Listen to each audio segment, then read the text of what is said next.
કેમ છો મિત્રો? મજામાં? તો આપણે જે ચુંબકીય ફ્લક્સ વિશે અભ્યાસ કરી ચૂક્યા છીએ, તો ચુંબકીય ફ્લક્સનું આપણે આવું સમીકરણ લાવ્યા હતા. ચુંબકીય ફ્લક્સ phi બરાબર ba cos θ અને ફેરાડેનો વિદ્યુત ચુંબકીય પ્રેરણ અંગેનો નિયમ પણ ભણી ચૂક્યા. શું સમીકરણ લાવ્યા હતા? એપ્સિલોન એટલે કે પ્રેરિત EMF એપ્સિલોન બરાબર -n dφ/dt. આ બે સમીકરણ આપણે તારવી ચૂક્યા છીએ. તો આ સમીકરણનો ઉપયોગ કરીને કેટલાક એક્ઝામ્પલ આપણે જોઈશું. તો સૌપ્રથમ શરૂઆત કરીએ ઉદાહરણ નંબર 6.2. તમારી ટેક્સ્ટ બુકનું છઠ્ઠા ચેપ્ટરનું 6.2 નંબરનું એક્ઝામ્પલ શું કહેવા માંગે છે સમજીએ. 10 સેન્ટીમીટર બાજુવાળી, મતલબ દરેક બાજુની લંબાઈ કેટલી આપેલી છે? લંબાઈ L બરાબર 10 સેન્ટીમીટર. શું લખી શકીએ? 0.1 મીટર લખી શકીએ. અને 0.5 ઓહ્મ અવરોધ ધરાવતી, કેટલો છે અવરોધ? અવરોધ કેપિટલ R બરાબર 0.5 ઓહ્મ ધરાવતી એક ચોરસ લૂપ આપેલી છે, બરોબર? પૂર્વ પશ્ચિમ સમતલમાં ઊભી મૂકવામાં આવેલી છે. કયા સમતલમાં? પૂર્વ પશ્ચિમ સમતલમાં ઊભી રાખેલી છે. નેક્સ્ટ 0.10 ટેસ્લાનું એક સમાન ચુંબકીય ક્ષેત્ર. કેટલું આપેલું છે ચુંબકીય ક્ષેત્ર? ચુંબકીય ક્ષેત્ર B બરાબર 0.10 ટેસ્લા સમતલમાં ઉત્તર પૂર્વ દિશામાં. જોઈ લેજો કઈ દિશામાં છે ચુંબકીય ક્ષેત્ર? ઉત્તર પૂર્વ દિશામાં લાગુ પાડેલું છે. આ ચુંબકીય ક્ષેત્ર 0.70 સેકન્ડમાં, કેટલો છે સમય? t બરાબર 0.70 સેકન્ડમાં અચળ દરે ઘટાડીને શૂન્ય કરવામાં આવે છે. શું કહેવા માંગે છે? પહેલા ચુંબકીય ક્ષેત્ર હતું, કેટલું હતું ચુંબકીય ક્ષેત્ર? 0.10 ટેસ્લાનું. કઈ દિશામાં? ઉત્તર પૂર્વ દિશામાં. આ 0.10 ટેસ્લાનું ચુંબકીય ક્ષેત્ર હતું, એને ધીમે ધીમે ઘટાડતા અંતમાં શું કરી દેવાનું છે? શૂન્ય કરી દેવાનું છે. તો આપણે એવું કહી શકીએ કે જે 0.10 ટેસ્લા છે એ આપણા માટે પ્રારંભિક ચુંબકીય ક્ષેત્ર B1 બની જશે અને અંતિમ ચુંબકીય ક્ષેત્ર B2 તો શું બનશે? શૂન્ય બનશે. આ લખી શકાય અંતિમ ચુંબકીય ક્ષેત્ર B2 બરાબર 0. કેમ? પ્રારંભિક મૂલ્ય છે 0.10 ટેસ્લા, ઘટતા અંતમાં શું બની જવાનું છે? શૂન્ય. એટલે અંતિમ ચુંબકીય ક્ષેત્ર શૂન્ય. તો આ સમયમાં પ્રેરિત થતું EMF અને વિદ્યુત પ્રવાહના માન એટલે કે મૂલ્યો શું? તો સૌપ્રથમ તો તમારી પાસે બે ચુંબકીય ક્ષેત્રો છે. શરૂઆતનું છે B1 બરાબર 0.10 ટેસ્લા, અંતિમ છે B2 બરાબર 0. તો અંતિમ ચુંબકીય ક્ષેત્ર શૂન્ય છે, તો અંતિમ ચુંબકીય ફ્લક્સ પણ આપણને શૂન્ય મળશે. સૌપ્રથમ તો જે પ્રમાણેની દિશા નિર્દેશ કરેલો છે એ આપણે દોરવાનો પ્રયત્ન કરીએ. ચલો, જે ચોરસ લૂપ છે કયા સમતલમાં છે? પૂર્વ પશ્ચિમ સમતલમાં ઊભી મૂકવામાં આવેલી છે. ચલો દિશા દર્શાવી દઉં, જોઈ લેજો.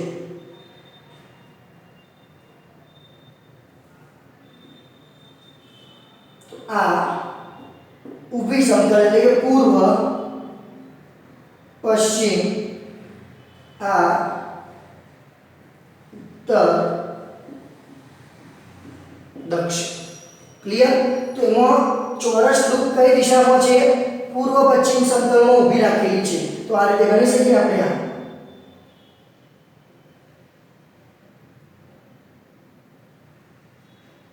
અહીંયા ભલે તમને લંબચોરસ દેખાતી, પણ ધારો કે ચોરસ લૂપ આપેલી છે. કેવી આપેલી છે? ચોરસ. આપણે સહેજ ચોરસ દેખાય એવો ટ્રાય કરવાનો પ્રયત્ન કરીએ.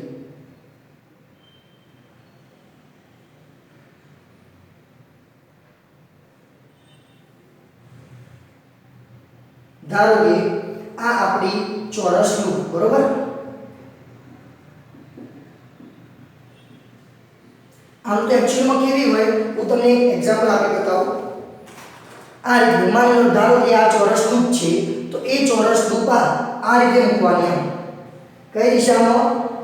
પૂર્વ પશ્ચિમ સમતલમાં. એટલે શું થાય, આપણે અહીંયાથી જોઈએ તો જે એની શિરોલંબ બાજુ ખરી એ આપણને મોટી દેખાય, જ્યારે એની પહોળાઈ શું જોવા મળે? નાની જોવા મળે. એટલે મેં પહેલા જે દોરી હતી એ પ્રમાણેની હોય, પરંતુ વિશેષ આપણે સારી રીતે સમજી શકીએ એટલા માટે આ રીતે મેં ડ્રો કરેલી છે. તો એક ચોરસ લૂપ છે, આ ચોરસ લૂપને પૂર્વ પશ્ચિમ સમતલમાં આ રીતે મૂકેલી છે. ક્લિયર? આ રીતે તમે સમજજો. નેક્સ્ટ, એક પોઈન્ટ 10 ટેસ્લાનું સમાન ચુંબકીય ક્ષેત્ર ઉત્તર પૂર્વ દિશામાં. કઈ દિશા કે છે? ઉત્તર પૂર્વ દિશામાં. એ આ રીતે આ સમાન ચુંબકીય ક્ષેત્ર કઈ દિશા થઈ ગઈ? ઉત્તર અને પૂર્વની મિડલમાં. તો એ આ એંગલ કેટલાનું જોવા મળશે? 45 ડિગ્રી. ચલો સહેજ મોટું લખી શકું છું, એને 12 દર્શાવું છું, બરોબર? તો એ એક ખૂણો કેટલાનો બનશે? 45. તો એ આ ઉપરનો પણ કેટલાનો બનશે? 45 નો બનશે. તો આ રીતે જોઈ શકો છો તમે, આ વચ્ચે ચોરસ લૂપ મૂકેલી છે અને આ રીતે ચુંબકીય ક્ષેત્ર જાય છે. હવે એ જે લૂપ મૂકેલી છે એ લૂપનો મારે ક્ષેત્રફળ સદિશ લાવવો હોય તો આ લૂપ હોય તો એનો ક્ષેત્રફળ સદિશ તમે કઈ દિશામાં દર્શાવી શકો? કાં તો એને લંબ રૂપે આ દિશામાં બહાર જતો દર્શાવી શકો, અથવા લંબ રૂપે આ તરફ બહાર જતો દર્શાવી શકાય. ચલો એ જ રીતે અહીંયા આગળ સમજો, અહીંયા આગળ કોઈને લંબ રૂપે ડાબી તરફ જતો દર્શાવું તો બની જાય એ આ જે દિશા હતી એ દિશામાં એનો ક્ષેત્રફળ સદિશ આવ્યો. શું સમજવાનું? આ રીતે લૂપ છે એને આ તરફ ડાબી બાજુ એનો ક્ષેત્રફળ સદિશ જાય છે. તો તમે આકૃતિ પરથી જોઈ શકો છો, જે ઉત્તર પૂર્વમાં ચુંબકીય ક્ષેત્ર હતું એ અને એનો જે ક્ષેત્રફળ સદિશ આવ્યો એ બંને વચ્ચેનો ખૂણો, એટલે કે B અને A વચ્ચેનો ખૂણો કેટલો જોવા મળે છે? 45 ડિગ્રી જેટલો જોવા મળે છે. ચલો ક્લિયર? સૌપ્રથમ પ્રારંભિક ફ્લક્સની શરૂઆત કરો. તો રેખાકૃતિ સમજ આવી? શું કર્યું? વચ્ચે ચોરસ લૂપ મૂકી, એનો ક્ષેત્રફળ સદિશ આવ્યો. આ ચુંબકીય ક્ષેત્ર કઈ દિશામાં હતું? ઉત્તર પૂર્વમાં હતું. તો એ બેના વચ્ચેનો ખૂણો B અને A વચ્ચેનો ખૂણો કેટલો આવશે? 45 ડિગ્રી આવશે. ચલો આવી રીતે શરૂઆત કરી શકીએ. પ્રારંભિક ફ્લક્સ phi1 બરાબર શું સૂત્ર હતું? B1 A cos θ. આમ તો phi બરાબર BA cos θ સૂત્ર હતું, પરંતુ પ્રારંભિકની વાત છે તો ચુંબકીય ક્ષેત્ર પ્રારંભિક રહેવું પડશે, ક્ષેત્રફળ બદલાશે નહીં, એટલે એ એવો ને એવું જ રહેશે. શું મળશે? તેથી ફ્લક્સ phi1 બરાબર B1 કેટલું છે? પ્રારંભિક ચુંબકીય ક્ષેત્ર 0.10 ટેસ્લા. એ ક્ષેત્રફળ કેવી લૂપ છે? ચોરસનું ક્ષેત્રફળ લાવવું હોય તો લંબાઈ ગુણ્યા લંબાઈથી લાવી શકીએ. કેટલી હતી લંબાઈ? 0.1. ફરીથી 0.1 કરીએ તો એનું ક્ષેત્રફળ મળી જાય. તો લંબાઈ ગુણ્યા લંબાઈ. ક્લિયર? થીટા કેટલો થીટા લાવે આપણે? શરૂઆતનો બંને વચ્ચેનો ખૂણો B અને A વચ્ચેનો ખૂણો 45 ડિગ્રી સુધી આવ્યો, cos 45 ડિગ્રી. ચલો તેથી શું થશે? અહીંયા આગળ 0.1 ના લોકો 10 ની માઈનસ 1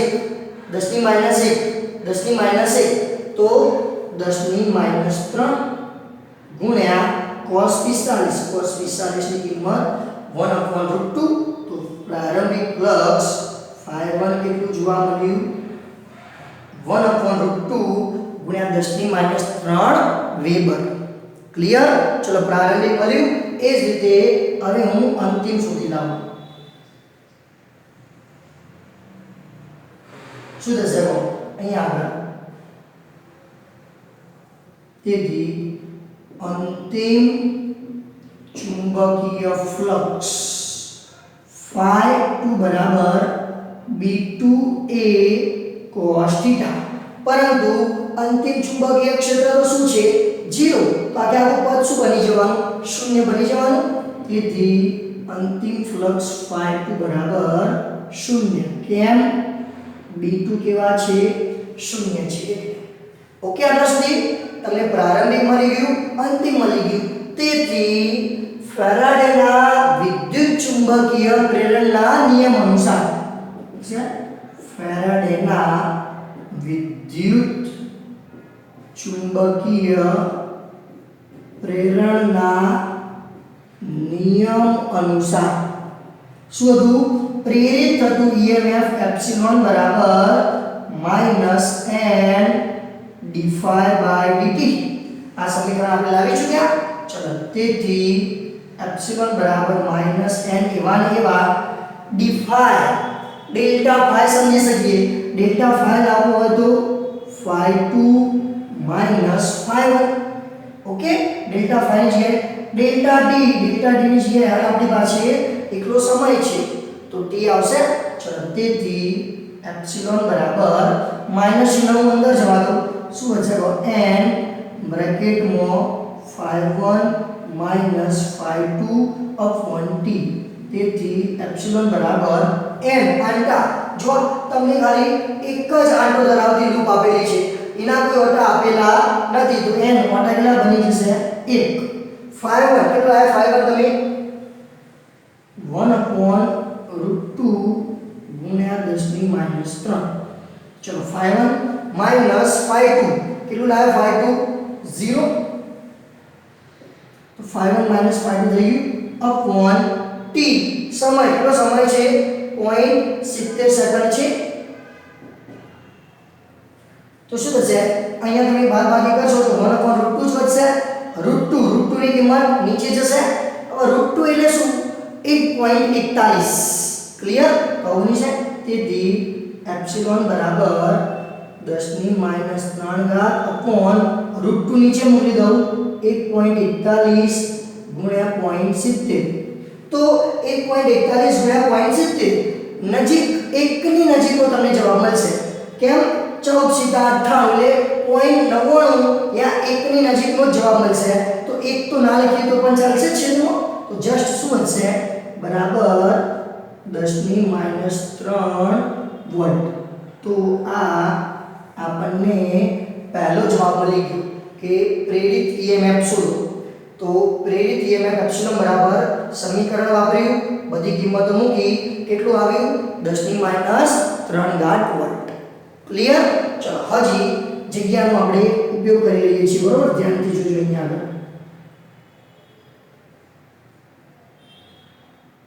ચલો એક જવાબ તો આવી ગયો એપ્સિલોન હજી આપણને વિદ્યુત પ્રવાહ લાવવાનો છે ચલો એપ્સિલોન થી શરૂઆત કરો એપ્સિલોન બરાબર શું લાગે તમે 10 ની -3 લાગે હવે એપ્સિલોન એટલે શું એપ્સિલોન એટલે EMF એક પ્રકારનો વોલ્ટેજ જ ગણી શકીએ જો ઓહમનો નિયમ વાપરીએ તો V બરાબર IR લખી શકાતા ઓહમના નિયમ અનુસાર તો અહીંયા આગળ લખી દઉં શું બનશે કહો IR બરાબર 10 ની -3 કેમ ઓહમનો નિયમ V બરાબર IR ક્લિયર I શોધવાનું છે એટલે કરતા બનાવી દઈએ I બરાબર 10 ની -3 ભાગ્યા R કેટલો છે R 0.5 ઓહમ કીધું અહીંયા આગળ બરાબર 10 ની -3 ભાગ્યા 0.5 તો 1 ભાગ્યા 0.5 કરશો તો 2 વધશે 2 ગુણ્યા 10 ની -3 ઘાત એમ્પિયર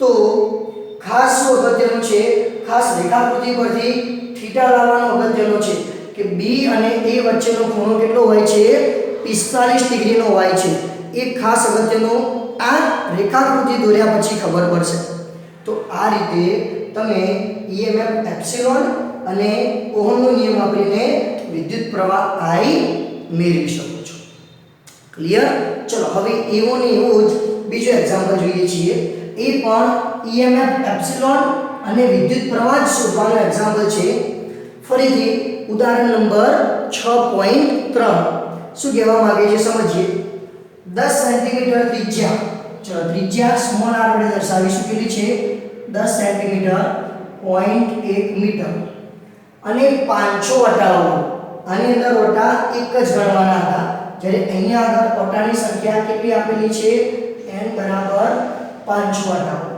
અને 2 ઓહમનો અવરોધ કેપિટલ R કેટલો આપેલો છે 2 ઓહમ ધરાવતા ગોળાકાર ગુંચરાને, મતલબ એનું ક્ષેત્રફળ પાઈ r સ્ક્વેર ની મદદથી આપણે મેળવી શકીશું.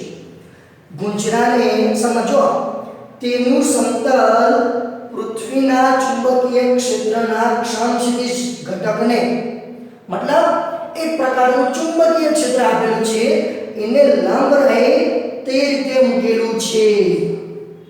મતલબ એક્ઝામ્પલ આપું, ધારો કે આ દિશામાં ચુંબકીય ક્ષેત્ર છે, તો જે ગોળાકાર ગુંચડું, ધારો કે આ ગોળાકાર ગુંચડું છે, તો આ ગુંચડાને આ ચુંબકીય ક્ષેત્રને લંબ રૂપે મૂકવાનું છે. આ રીતે મૂકી દો, થઈ જાય. જોઈ લો, એ કેવું લાગે કે ગુંચડું તો આ દિશામાં રહેલું છે, આમ ગુંચડું ગોળાકાર રહેલું છે અને એને લંબ રૂપે શું જાય છે, આ બેના વચ્ચેનો ખૂણો કેટલો થાય 90.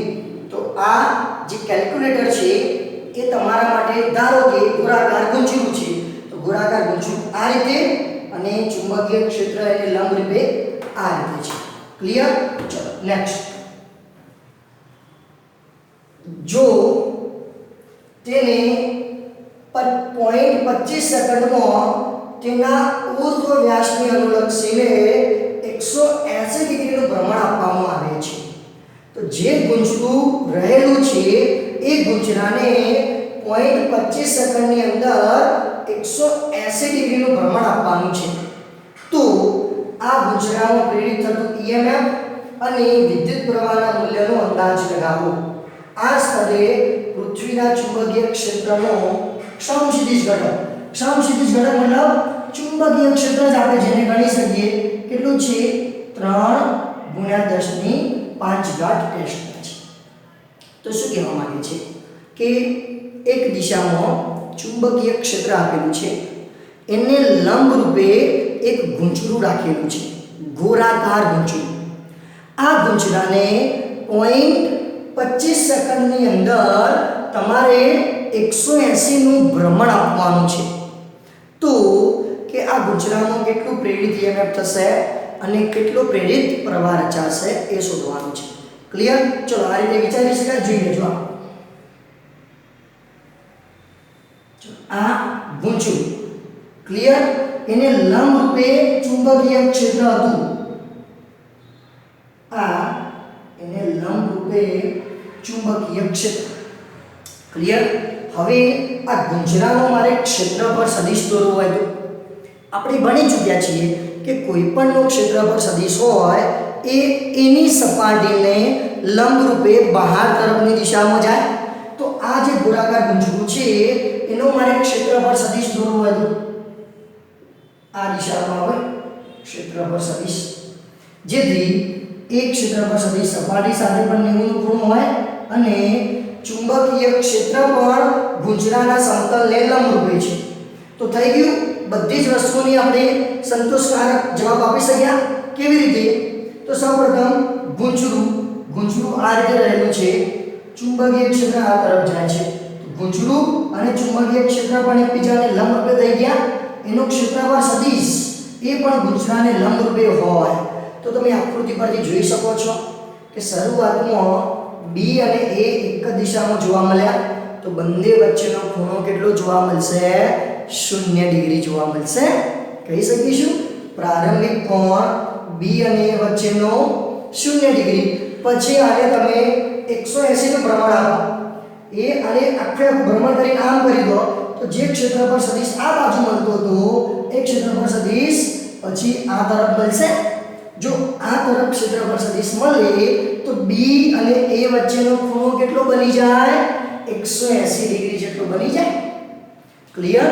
તો પ્રારંભિક કોણ 0 છે, જ્યારે તમે 180 ડિગ્રીનું ભ્રમણ આપશો ત્યારે B અને A વચ્ચેનો કોણ 180 ડિગ્રીનો બનશે. ક્લિયર? ત્યારે તમારે પ્રેરિત થતું EMF અને વિદ્યુત પ્રવાહનું મૂલ્ય શોધવાનું છે. ક્લિયર? ચલો આવું કહી શકાય પ્રારંભિક ચુંબકીય ફ્લક્સ.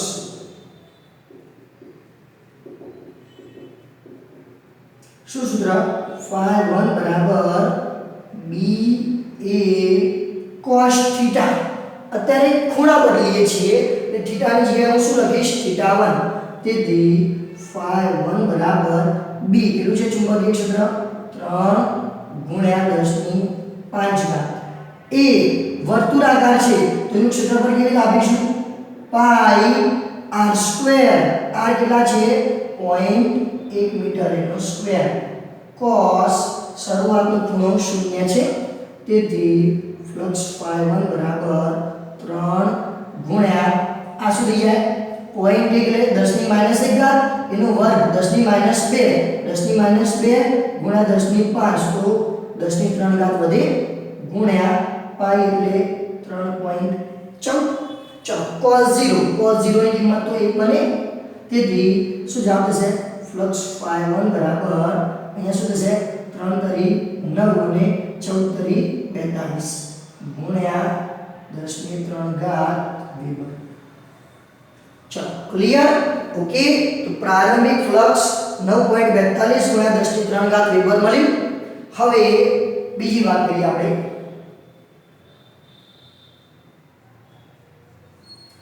જ્યારે ગુંજરાને તેના વ્યાસને અનુલક્ષીને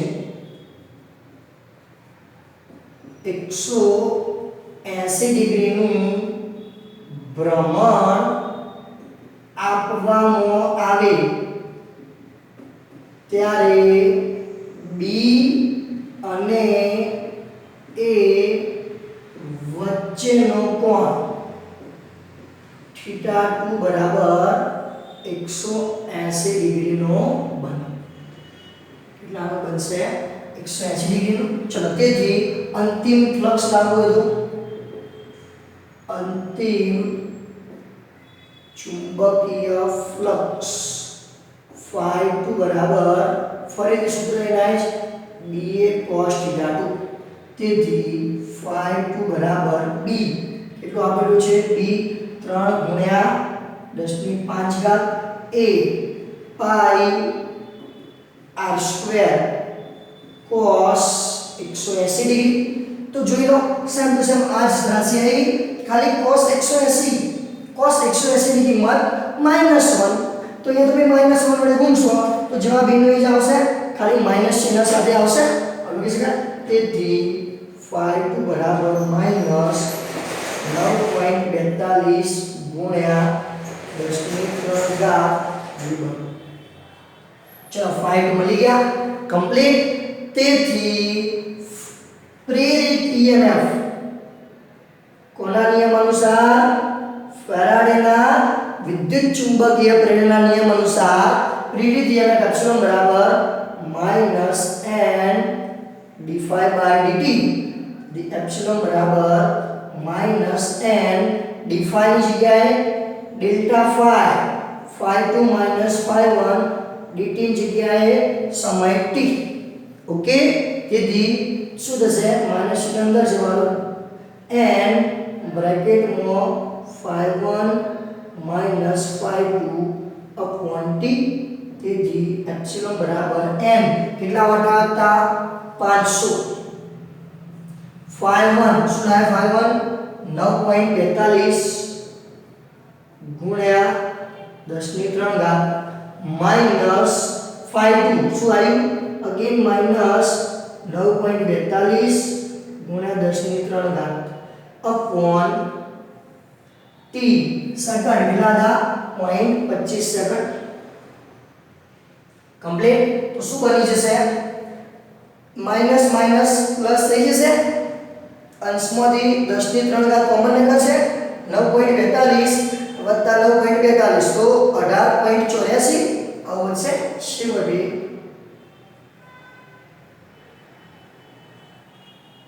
શું થઈ જશે. તેથી એપ્સિલોન બરાબર જોઈ લઈએ હવે 0.25 ના લખો તો 1/4 લખી શકાય. 4 ક્યાં જશે ઉપર ગુણાકારમાં તો 500 ગુણ્યા 4 તો 2000 વધશે.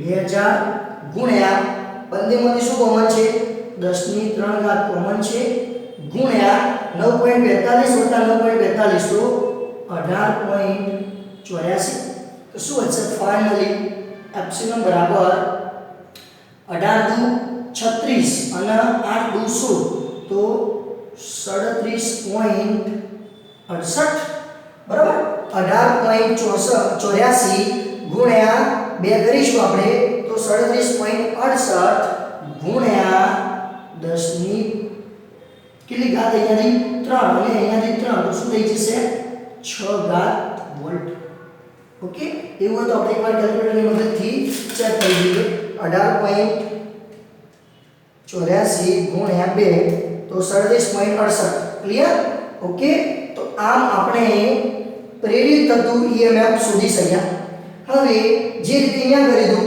ઓહમનો નિયમ વાપરી દઉં EMF એપ્સિલોનની જગ્યાએ IR મૂકી દઉં તો આપણે પ્રવાહ શોધી શકીશું ચલો EMF એપ્સિલોન લાયા એની જગ્યાએ IR કેમ ઓહમનો નિયમ એપ્લાય કર્યો બરાબર 37.68 ગુણ્યા 10 ની 6 તેથી I બરાબર 37.68 ગુણ્યા 10 ની 6 ભાગ્યા આ કેટલો હતો અવરોધ R 2 ઓહમનો હતો તો એને હું 2 વડે ભાગી દઉં શું મળશે તેથી I બરાબર આરે 2 વડે ભાગી દેશો તો 18.84 આવશે ગુણ્યા 10 ની 6 એમ્પિયર ક્લિયર ઓકે તો જવાબ આવશે 18.84 ગુણ્યા 10 ની 6 એમ્પિયર અહીંયા શું કહ્યું R કેટલો હતો 2 ઓહમ હતો તો 2 ઓહમ વડે ડિવાઈડ કરી દીધા ક્લિયર તો આ રીતે આપણે પ્રેરિત થતું EMF અને પ્રેરિત થતો પ્રવાહ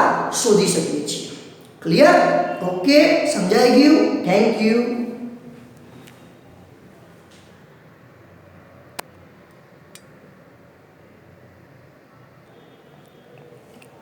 હા મિત્રો આ એક્ઝામ્પલમાં અહીં આગળ જે પૃથ્વીનો ચુંબકીય ક્ષેત્રનો સમક્ષિતિજ ઘટક છે ત્યાં આગળ 3 × 10 ની -5 ટેસ્લા છે બરોબર તો જ્યાં આગળ આપણે 10 ની +5 ઘાત છે ત્યાં આગળ મિસ્ટેક હતી 10 ની -5 ઘાત ટેસ્લા છે તો એને અકોર્ડિંગ બધા જ કેલ્ક્યુલેશનમાં ઘાત આપણને ચેન્જ કરવી પડશે તો ખાસ જોઈ લેજો હું જસ્ટ અહીંયા આગળ -5 આવે આપણે ભૂલથી +5 ઘાત લખાઈ દીધું શું થશે અહીંયા આગળ -5 ચલો -5 અને અહીંયા 10 ની -2 એટલે ટોટલ કેટલી થશે 10 ની -7 થશે અહીંયા આગળ પણ 10 ની -7 થશે ચલો નેક્સ્ટ અહીંયા -5 તો અહીંયા પણ કેટલી થશે 10 ની -7 ઓકે તો આટલું ખાલી એક કરેક્શન છે કે જ્યાં આગળ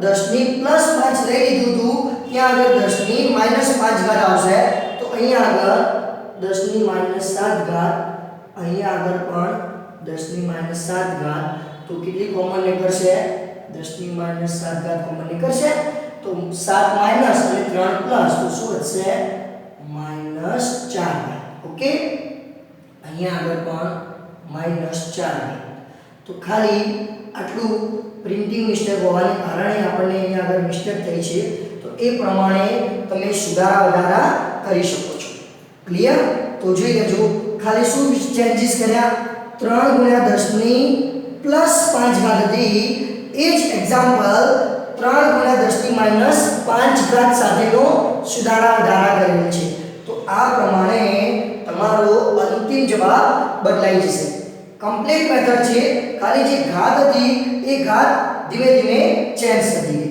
ઓકે તો માઇનર કરેક્શન ધ્યાનમાં લેજો થેન્ક યુ